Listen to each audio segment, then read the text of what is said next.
Jim Jones himself did not believe in God. It was a cult. He was a Satanist.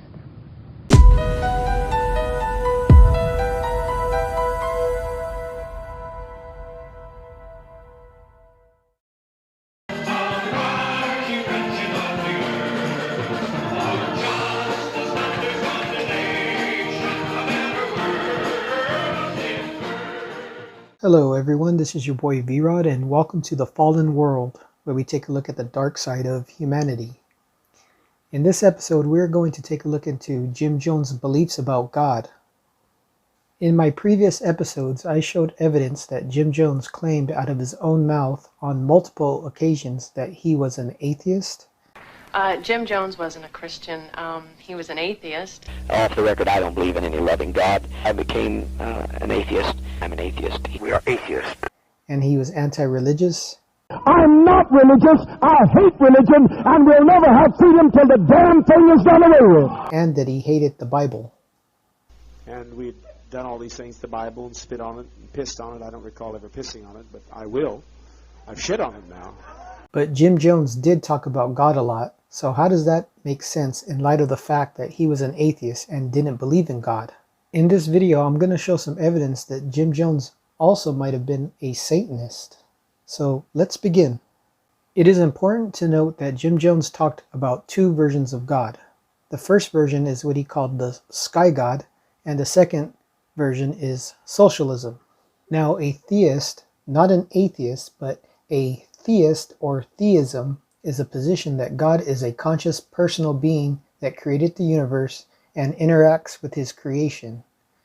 This view is the traditional Christian view of God and is what Jim Jones referred to as the Sky God, and in Jim Jones' view, this God does not exist. So then when Jim Jones talked about God, which he did often, what does that mean? Well, the answer to that question, we can refer to Jim Jones' own words. Jim Jones' logic is as follows. God is perfect love, freedom, and justice. And the only thing that brings perfect love, freedom, and justice is socialism. Therefore, socialism is God. But all that is done that I might eliminate all of the condescending Savior images that you have.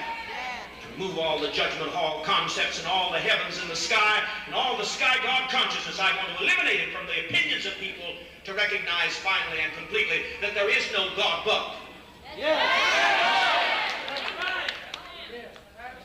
I see there's some still not aware of what God is. God is perfect freedom, justice, equality, and thus the only thing that brings perfect justice, freedom, and equality, perfect love in all of its beauty and holiness is socialism. So God is socialism. And socialism is God. And socialism is God.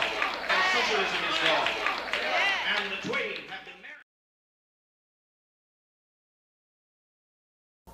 Our government does not love its people, but I'm telling you, you've got to be ready to be so satisfied to live what God is. God is love, and love is socialism, and socialism means from each according to his ability, to each according to his need.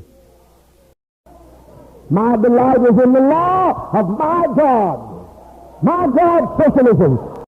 Viewing the idea of socialism as God comports with atheism, because as I stated before, theism is the view that God is a conscious personal being. Since socialism is not a conscious personal being, therefore viewing socialism as God is not theism. Keeping this in mind, Jones often talked about God being within you, and what he meant by that is that being a socialist is God working through you. So in a nutshell, to Jim Jones, God is just a metaphoric title or a word that he uses for socialism or a socialist.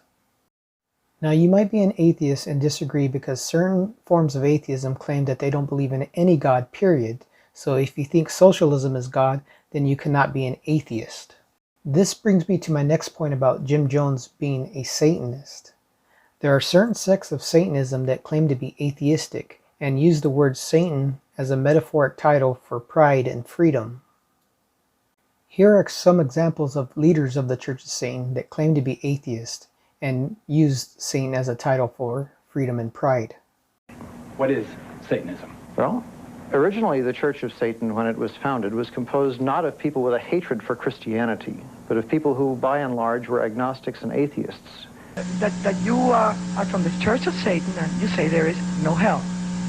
Well, because we don't believe in God, the devil, heaven, or hell.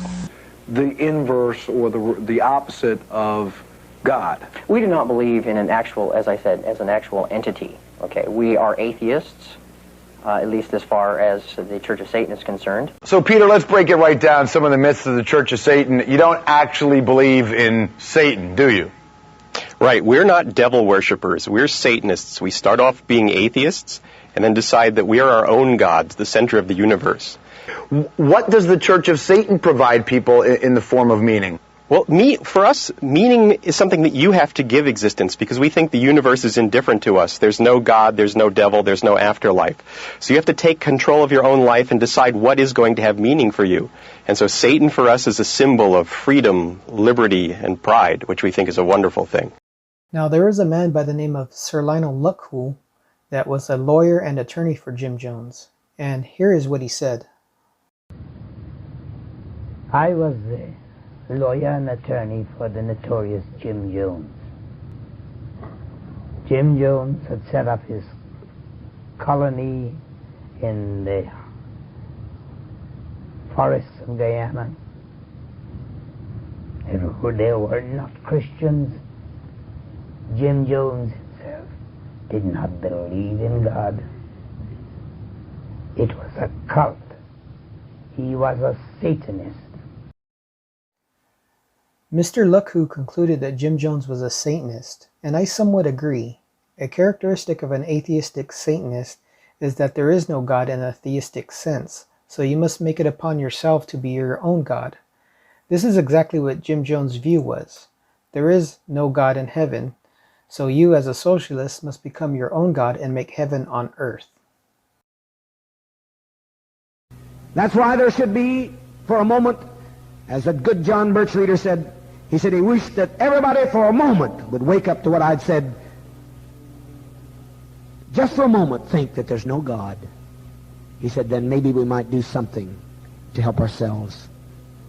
Otherwise, some of you will sit right here.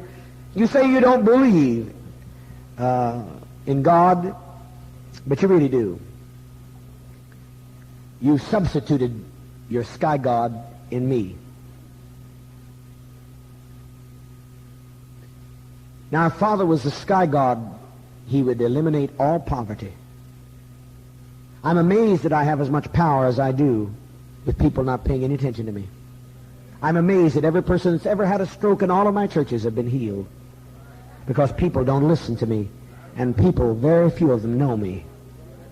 But don't you ever insult me by calling me your creator sky God. I am a savior because I save everybody that comes to me. But don't call me your creator sky God. I would rather you call me the devil because he had the sense to rebel.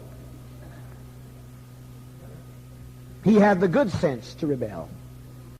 The whole point of the series is not to claim that being an atheist will automatically make you some sort of psychotic, suicidal maniac.